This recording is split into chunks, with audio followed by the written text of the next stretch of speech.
Hi, everybody. Welcome to Conversations with Busy. I hope you enjoyed today's story. And if you do, please subscribe. Here we go. Hi, everybody. Welcome to Conversations with Busy. And now I have a new hashtag busy. What is it? Busy Speaks or Busy? Oh my gosh, that's so crazy, you guys. I just bought this URL and I can't remember the name of it. Busy Chats or Busy Talks. I know what it is. It's busytalks.com. BIZZY talks, TALKS.com. How funny is that? I just cracked myself up. Oh my gosh. So, today's topic is, for one, it's episode 550. 550 episodes. Can you believe that? And I am going to talk about parenting, prayer, and peace. Guess what? I made it through the graduation.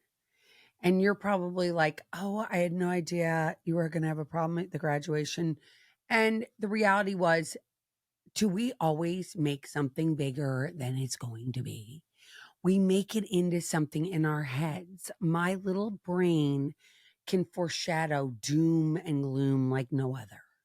I'm like, oh, it's going to be so scary. Oh my gosh, you have no idea. And the reality was, it wasn't scary at all. In fact, it was so amazing. I am so grateful for my family. I am so grateful that we all came together.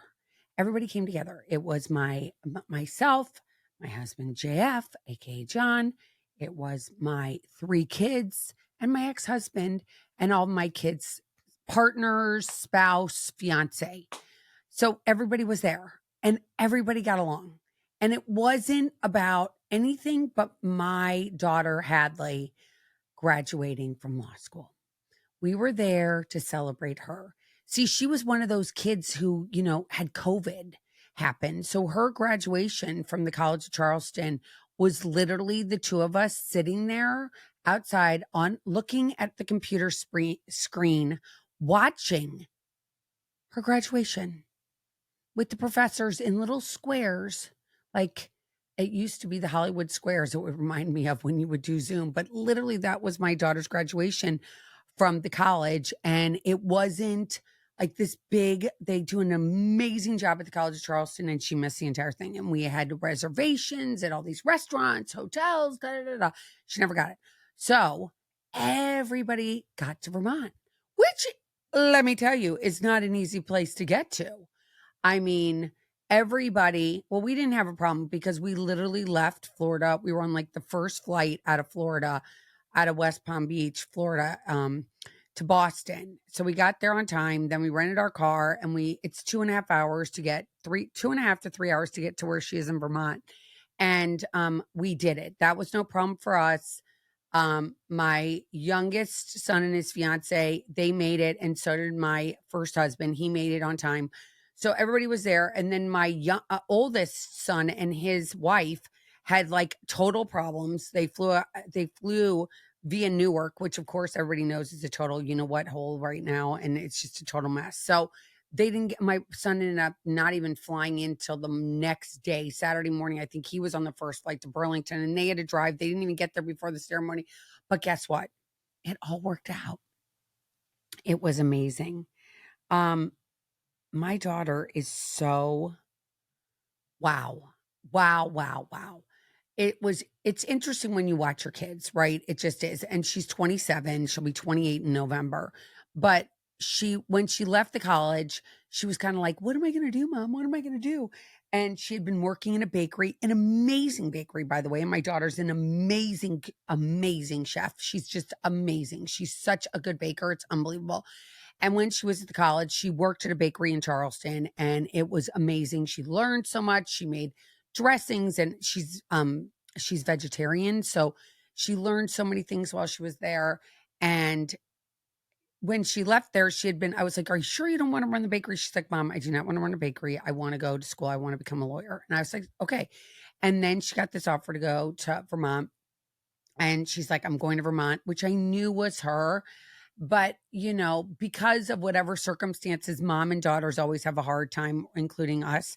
And even though I love her so much, oh my God, I just want to squeeze her. I feel like a puppy when I see her. Like, if I were a dog, I would be a golden retriever with my tail wagging, just like so happy to see her.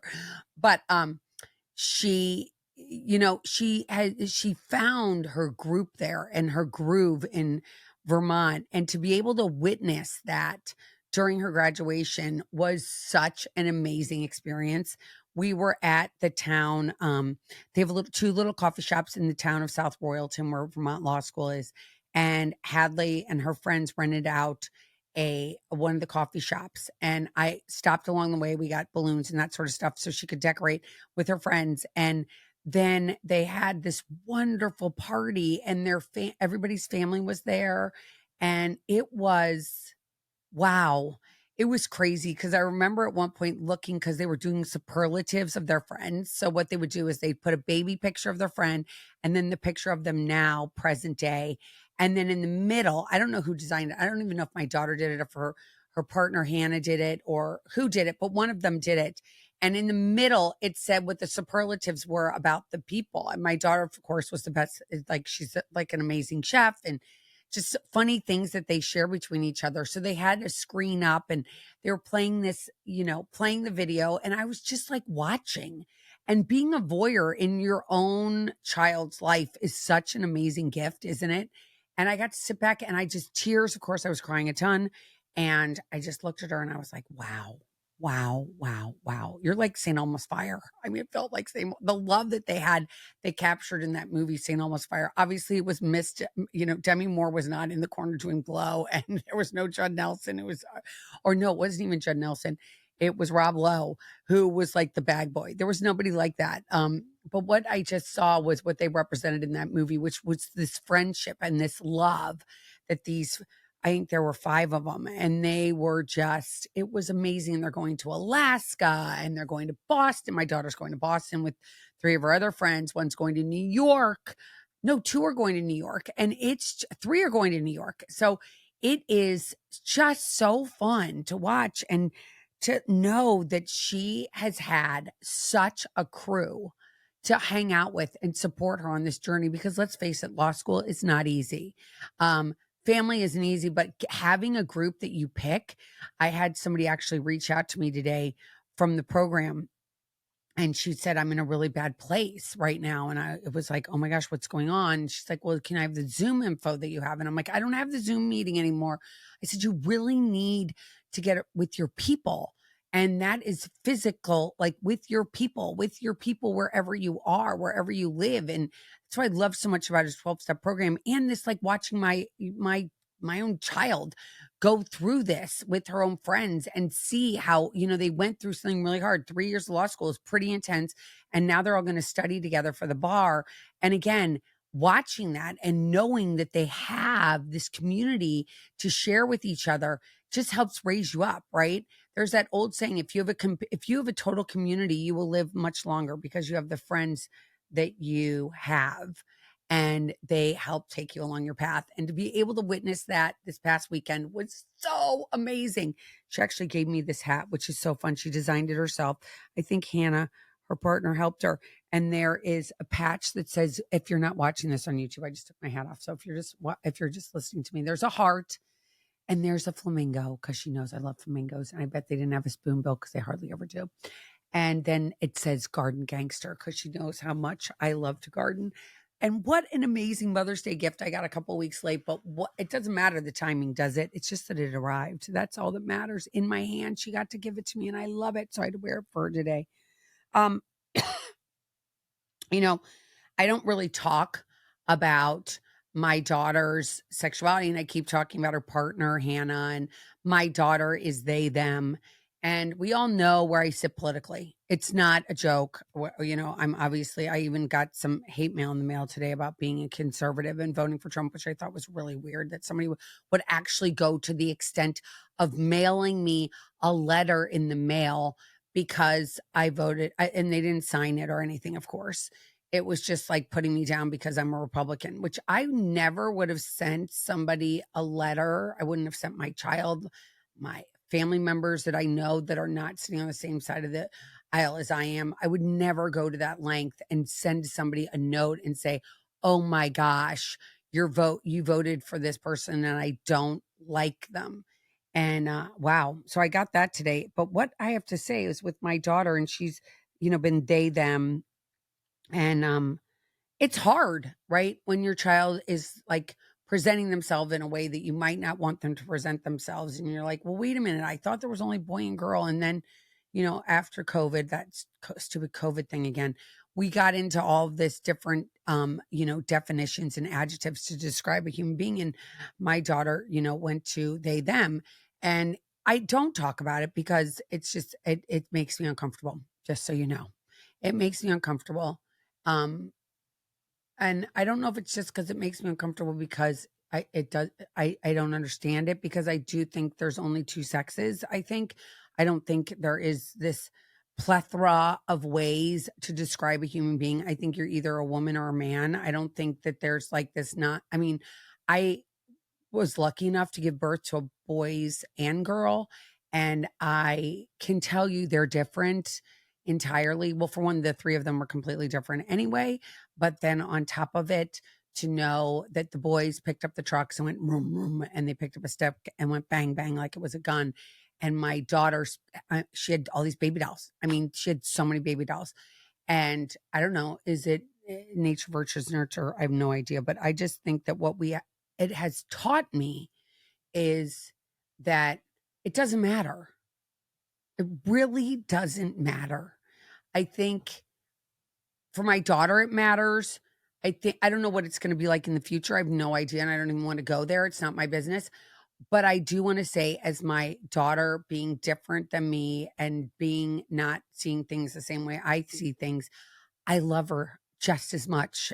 And there's nothing changed. I think she is the most amazing human being. And the fact that my daughter wants to be they, them, and she wants to do that, and doesn't change the way I feel about her. It just doesn't. It doesn't. And I mean, obviously it's been, hard as a mom. It just has. And I have my feelings about it, which I'm again not going to get into because I don't really want to get that personal about it, because it's still hard and I'm still raw with it. So I just want to say that having a child that goes through these things that we may not understand as the parent, it doesn't mean we have to. We don't have to change who we are.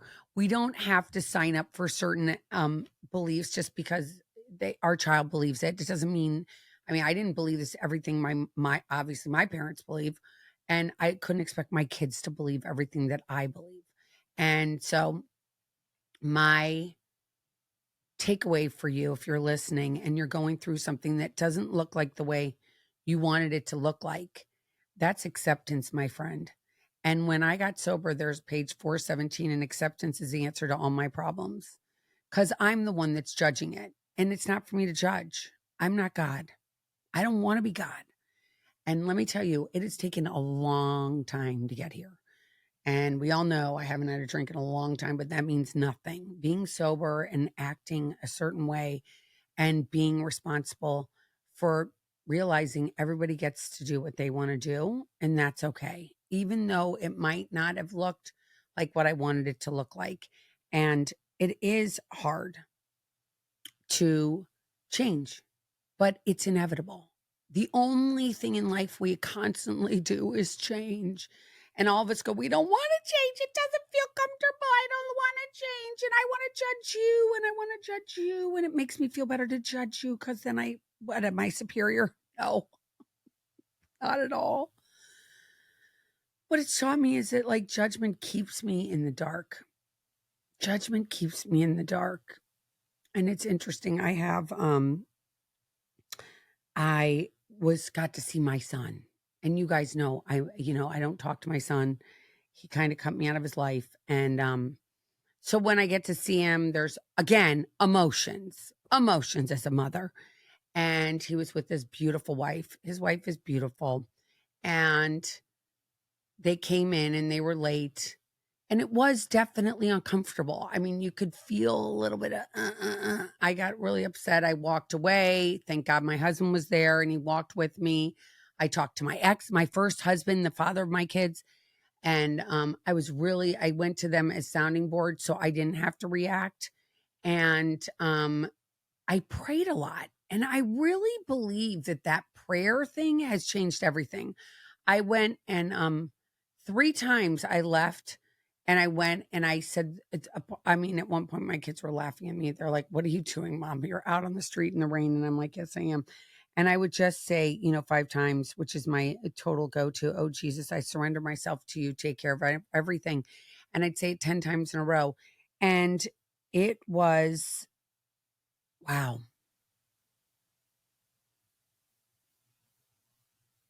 I mean, it was no hugging and like this major reconciliation, and they're coming to Florida, and I'm going to see them where they live. There's none of that. There's not that. What didn't happen yet? I'm going to say yet.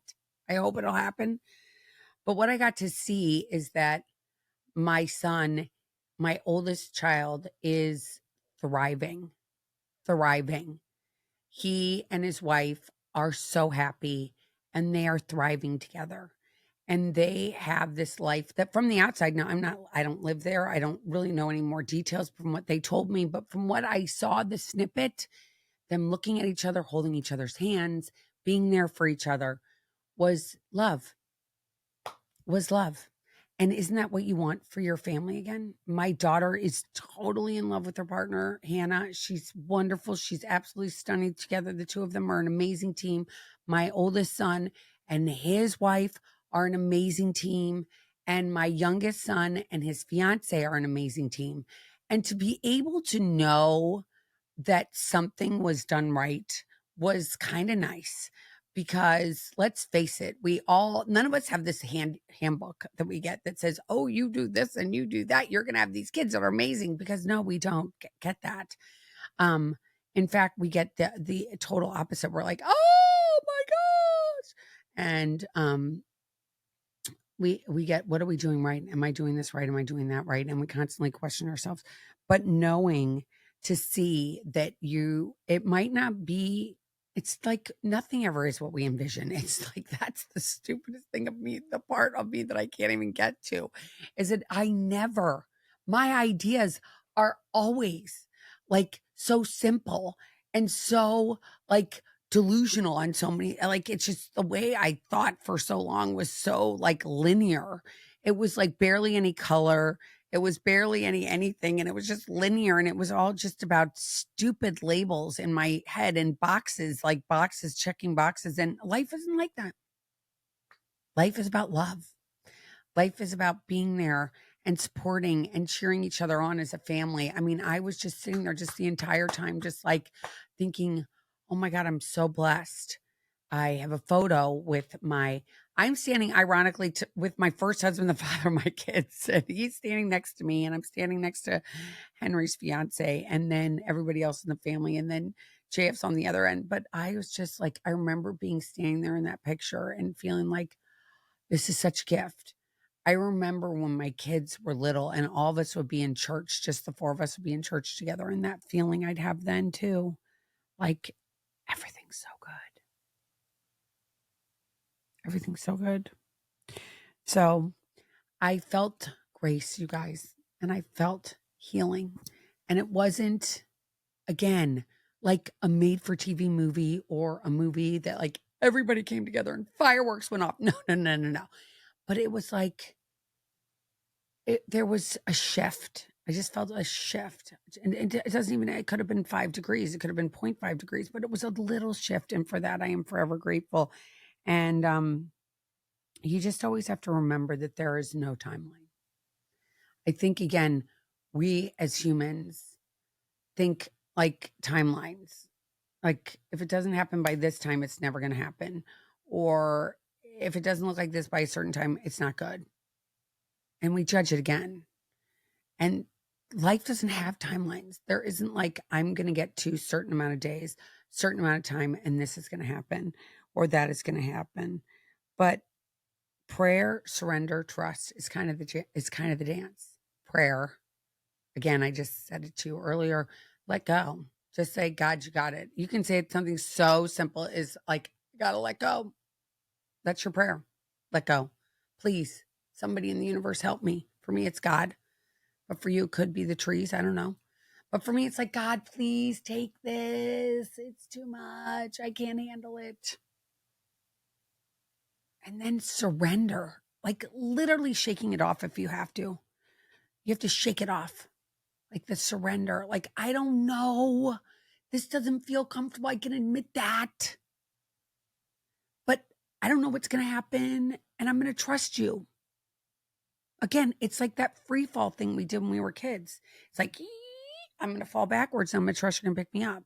If you believe in something, which I believe in God, if I believe in God and I believe in the Blessed Mother and I believe in all these saints and I believe in my angels all around me, and if I say to them, help me, it feels uncomfortable. If I get to that place that I can say, this feels uncomfortable.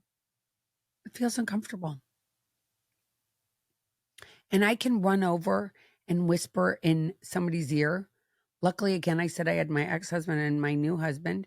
And that was kind of fun because everybody gets along. There's no drama. Where everybody's cordial. Everybody is like, hi. Nobody is like giving people dirty looks. No one is holding on and carrying around stuff from yesterday. At least it didn't feel like that. And if they were, they put it away for the day. And it was, it's important that you find whatever tools you need to that will work for you. Like, wait, what did she just say? I know it was kind of confusing right there. So I needed to find tools that worked for me. I don't mean a hammer. I don't mean nails. I don't mean a screwdriver. I mean, what are my tools? So the ability to walk away. I'm just going to walk away by myself. I just walked away.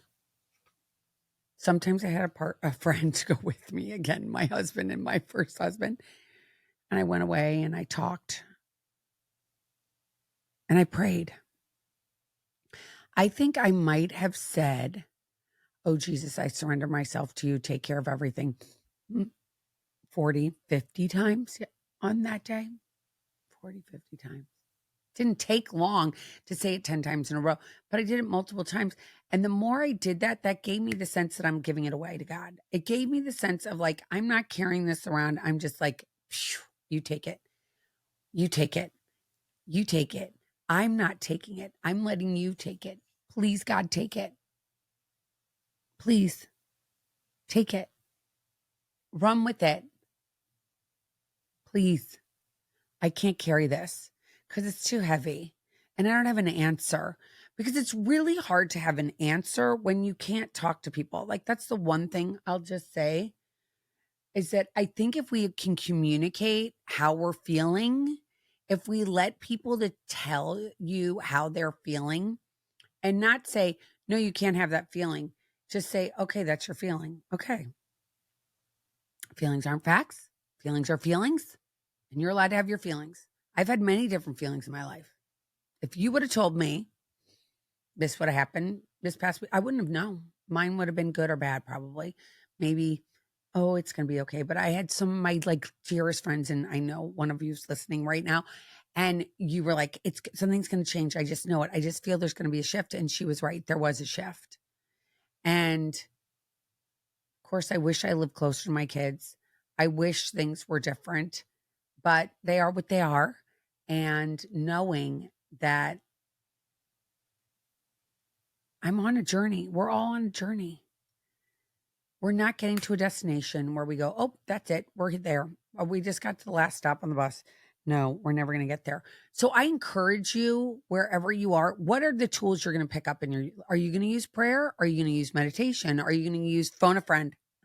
What are you going to use in your toolbox to help you so that you stay in the ability of letting go? How are you going to stay in that place of peace and surrender and just being like, it's okay. I'm not going to get too high. I'm not going to get too low. I'm going to stay in peace. What do you do to get there? Questions. You may have questions. Reach out to me. You can email me or DM me wherever you're listening to this. And the last minute that I just want to say to you guys is life is good if we trust. That's why it's so important to have that higher power, that God, whatever it is for you. Having that is a game changer. I think there's no coincidence when you are in a 12-step program. Step 1 is admitting you're powerless. Like you're like, am I powerless? Think about that. I know I'm powerless over what my kids are going to do, what's going to happen in the world, what's going to happen with God, when I'm going to die, when people are going to be born, all those things we have no power. What do we have power over? Putting gas in our car. When it gets to E, we have power of doing that. We have power of paying our bills. We have power of showing up to work on time. We have a power to say, I need tools for my toolbox. We can say, I've got to take the time right now to figure out what my tools are. Because the way I'm going right now, I'm spinning out of control and I need my tools. I need my people. Having those people back to my daughter's time at Vermont Law School, her having that group, that core group to go to. We all need a core group. We all need something bigger. We all need to come together and support something as a group. Whatever that is. 12 steps so amazing because we have that. But what are you doing? Maybe you're not doing a 12-step group. What can you do? Join your church, join a synagogue. What is it? Get involved politically, for whatever side it is you go for. Doing something. Not sending hate mail though through the mail. I don't recommend that. I think that's a little extremist. Okay. I just think it's a little extremist. And knowing there is a God and that God is so good. I thank God so much. I thank the Blessed Mother. I thank my guardian angels. I thank them all for giving me such an amazing weekend. I made it. Trust God, you guys. And you have to always remember you're never too gone for peace, connection, or joy. It's never too late. It's never too late. If you're breathing,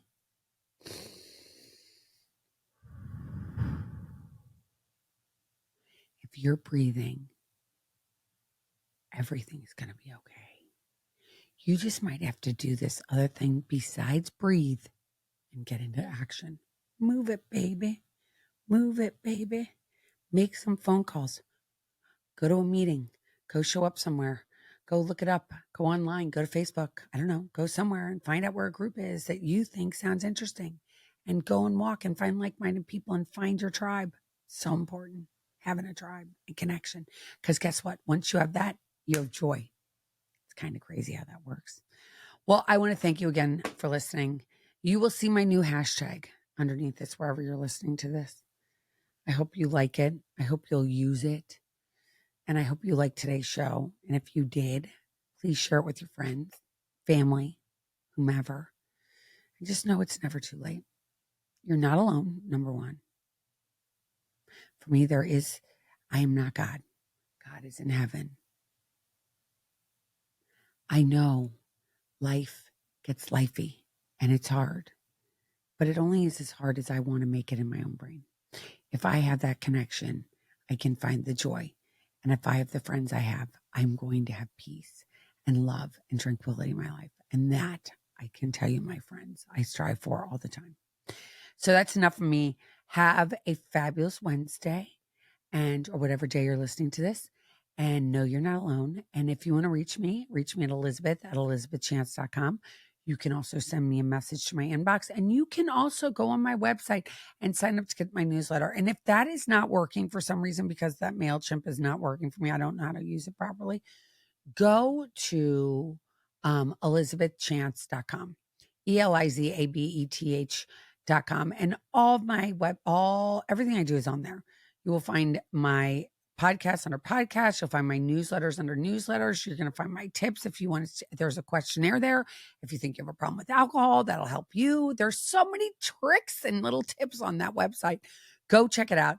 And again, thanks for listening. I'm sending you guys all virtual hugs and love. I can tell you that. And it means so much that you take time out of your busy life to listen to me. And for that, I am forever grateful. Take care, everybody. Talk to you soon. Mwah. Thanks for listening to Conversations with Busy. I hope you enjoyed today's show. If you did, if you could subscribe, that would mean the world to me. And follow me on all social media. And you can also get my newsletter every Friday morning into your inbox. Just go to elizabethchance.com and subscribe. Take care.